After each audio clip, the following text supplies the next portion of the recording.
अस्सलाम वालेकुम, कैसे हैं सब दोस्त। उम्मीद है सब खैर से होंगे। आज हम बनाने वाले हैं टैंक, जो टैंक कवर के नीचे आएगा।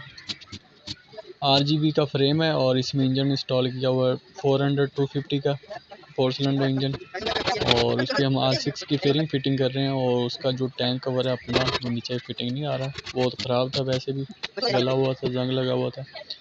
और अब हम नया टैंक इसके नीचे बना के लगाएंगे और ऊपर इसके कवर लगेगा।